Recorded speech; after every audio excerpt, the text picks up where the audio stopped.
If you have questions, concerns, and are just lost when it comes to planning for retirement, meet Steve Hoyl and Derrick Caldwell of the Hoyl Financial Group. Let's talk about risk tolerance. You have heard us talk about risk tolerance on the show many, many times, but the question is, how do you define it? Here's Carrie Hannon with Yahoo Finance. It's really how much you can stomach when the markets drop. Are you going to freak out? Are you going to panic? So this is sort of this moment where you have to sort of take a breath and really be honest with yourself. How can you handle the drops? And we see these all the time. And can you wait it out for it to come back? So if a 10% drop is going to make you crazy, then you're not very risk tolerant. But it's important to understand that because this is going to tell you how much you want to be in the stock market, invested in equities, or in cash and bonds, which is a little more steady, and you're not going to have these ups and downs. All right, so I guess really that's the definition, Steve, but how do you go about measuring a client's risk tolerance? Walk me through that process. Well, Jess, you hear different strokes for different folks, and we really sit down with our clients and individually, if it's a couple, and find out how much risk they each one can take, because I really find it's very different. It's not the same for a couple. And we sit down and really do a risk analysis and tell them, do you agree with this? This is how much risk you can take. A lot of people will say risk doesn't bother me, and then all of a sudden we have a big market drop and risk does bother them. And I really think it's interesting, but what's amazing to me is some people really don't know how much risk they're taking on. We have people come and see us and say, I'm not in the market much.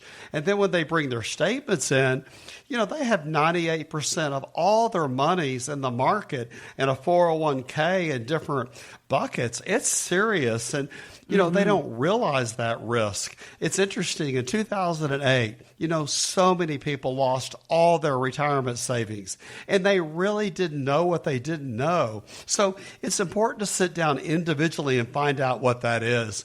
I tell people a healthy way is to think about the rule of 100, which basically says take your age from 100, and that's the absolute most risk you should take for somebody your age.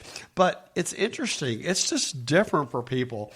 Jess, one of the things that happens is if we have a big market drop and you're right up on retirement, it could really wreck that whole strategy that you put together. Mm-hmm. So many people come in and say, have you planned to fail or failed to plan? And they laugh. But Jess, it's serious. Just last week, we had a client that had called, and he would set up a time, and then he'd cancel, and then he'd call and say, well, let's get through the holidays, and we're going to take this cruise. Now, of course, understand, when it came to his cruise, he spent 6 months, probably 5 hours a week planning for that cruise, but he's never spent an hour planning for retirement. Well, he called and left a message, Monday morning when y'all get there, you need to call me in immediately. And we called him and he said, listen, I gave him my notice on Friday and we probably should start talking.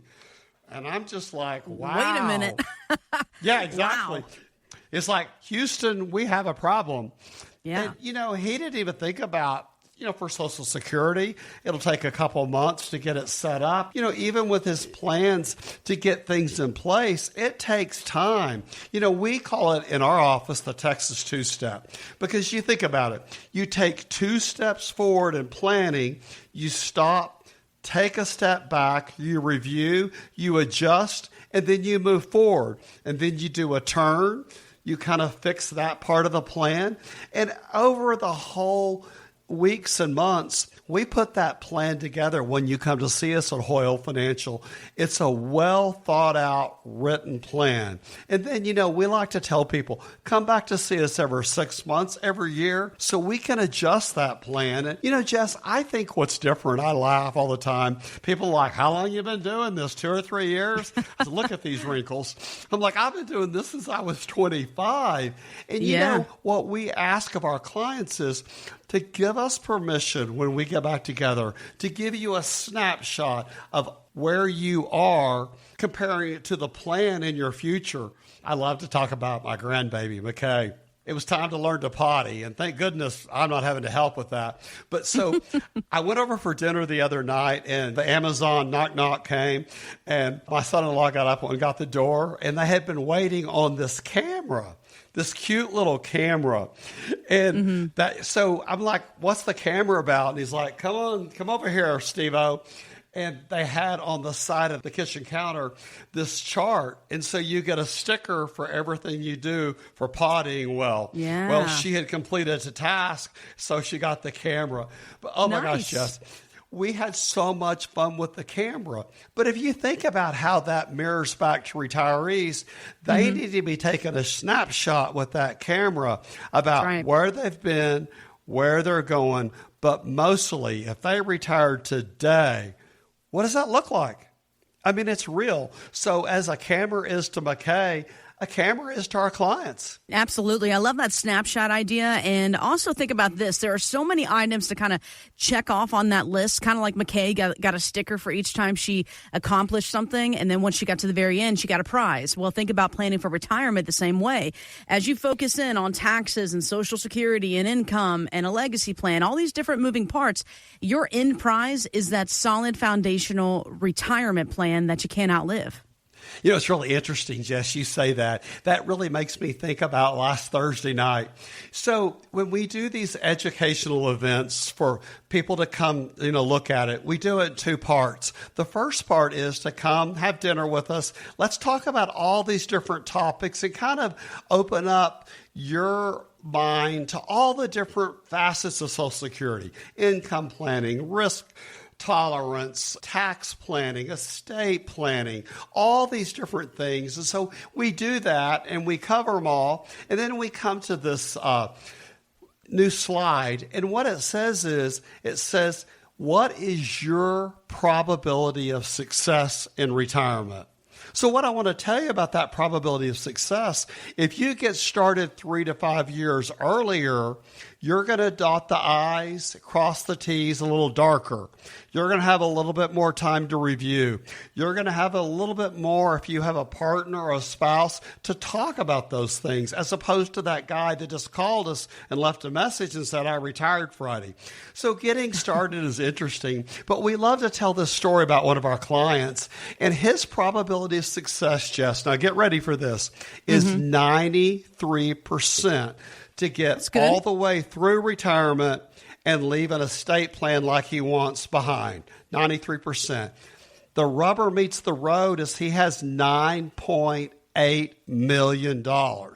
And his probability of success is only 93%. And people just kind of go, what do you mean?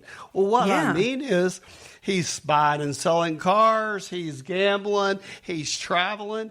He's spending so much money a month. Is he going to make it there? And whereas I have clients that couldn't spend $1 million in their lifetime if they had it. It's so important to really evaluate where you've been, what your lifestyle is, what are your needs, your wants, desires, but finding out what is that thing. Are you going to go by on an open house on a Sunday and buy a new house and come see us? How am I going to pay for it?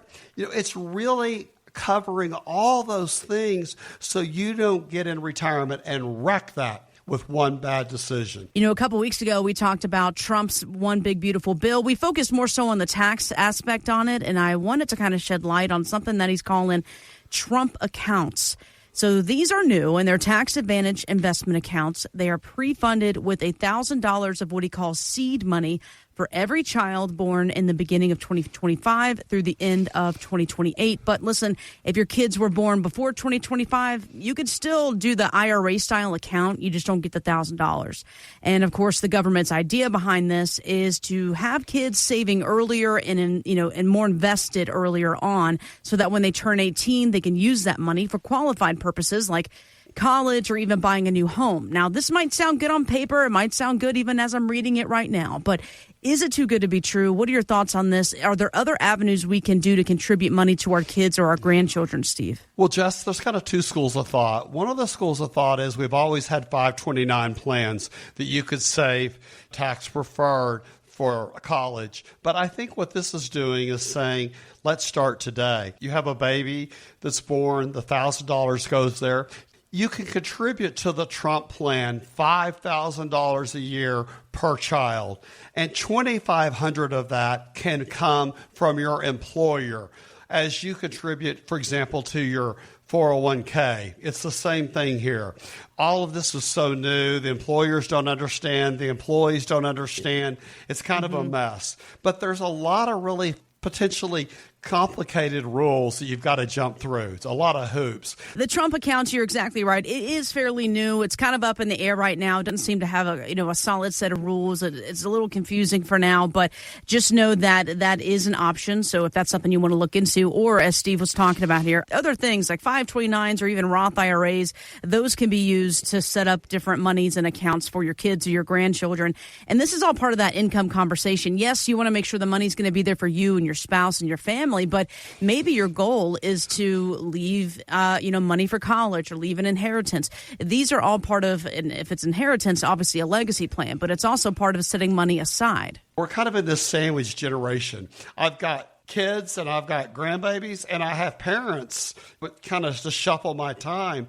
And I really think as people start thinking about retirement, that family aspect and future needs to be a whole nother area besides income planning, tax planning, estate planning, legacy planning, all those things. I think family planning is going to be really, really important. And I just can't talk enough about it. 2 years ago, this had not crossed my mind, but today it's going to be an essential part of the retirement plan. Yeah, I tell you what, when you look at today's world that we live in, the cost of living is astronomical these days. Inflation, we know, is off the charts. Maintaining a lifestyle or a lifestyle for your children, giving them the best, or grandchildren the best life they can have. You mentioned the sandwich generation. So not only now are a lot of folks trying to take care of their own families, now they're trying to take care of mom and dad. So there's lots of financial obligations that are overwhelming and stressful where, listen, I'm a mom of, like you said, 2 young kids. And at the end of the day, I barely have 2 nickels to rub together. So it's tough to think about saving for retirement and putting your best foot forward, but it's something that you have to do. So if you think you don't have enough money, I'm telling you, sit down with Steve one-on-one. He's going to be able to show you where there is money to be saved, to be put away. And that's what I want to talk about here. A lot of folks think, I'm never going to make enough to retire, or I've heard the magic number to retire is 1.8 million. Somebody said 5 million. Is there a magic number to retire? Is there some number we need to be striving for that says, yes, you can retire? Well, a lot of people believe that you need 70 to 80% of your current salary, because a lot of people are saying, well, I'm not going to be contributing to a 401k. I'm not going to have these other matches. But Jess, it goes back to the 93% probability of success in retirement with somebody that nearly has $10 million. I mean, it's all based on you. And so when people come in to see us, they always ask that question, how much money do I need? Well, we're going to start there. That's the goalpost. And we're going to back all the way to all these little details to figure that out. We had a lady call us 3 or 4 months ago. They lived way out in Texas. I mean, hour and 45 minutes from any big town. And they wanted to meet with us. So they called us. We set up a Zoom. And it was really neat to hear their perspective. On our third meeting with them, she said, well, Steve, I just guess we're going to have to drive somewhere and meet you. It's just, I mean, that's exactly what she said. And, we had figured things out, but it was really fun after having 3 Zooms. And we sat down, we did all that pre-work, and they would, go spend hours getting the numbers together and getting the documents together. And then we'd kind of the Texas 2 stuff. They'd take 2 steps forward, and then we'd get back on a Zoom and we would review. And then we'd kind of give them both their homework and our homework. Then we get back together a week later. And, Jess, we just finished up putting a plan together for them. And she said, I just have to tell you, why didn't we do this 5 years ago? And Jess, it's procrastination. People are so afraid of the unknown. That's why they don't do something about it. It's just crazy. So I I just think people need to not procrastinate. It's so interesting. I've seen people that get started early and they have so many more options in retirement. And if you think about life is really about doing a bunch of small things really well and having options. If you'd like to sit down with Steve and Derrick or a member of the Hoyl Financial Group, visit retiretexasstyle.com. Investment advice offered through Hoyl Wealth Management, a Texas-registered investment advisor able to provide investment advice in states where it's registered, exempt, or excluded from registration. Content contained herein should not be construed as an offer or solicitation for investment advice or for the purchase or sale of any security, insurance, or other investment product. Investments involve the risk of loss, including possible loss of principal. Please consult with a qualified financial, tax, accounting, or legal professional before implementing any ideas or strategies discussed here. Content provided is obtained from sources believed to be reliable but cannot be guaranteed as to its accuracy or completeness. By contacting us, you may be provided with information about insurance products, including annuities offered through Steve Hoyl, Texas Insurance License 716036. Annuity guarantees rely on the financial strength and claims-paying ability of the issuing insurance company. Read your contract for restrictions, limitations, or penalties. Steve Hoyl is not licensed in all 50 states. To find out if Steve Hoyl is licensed in your state, please call 806-371-9473.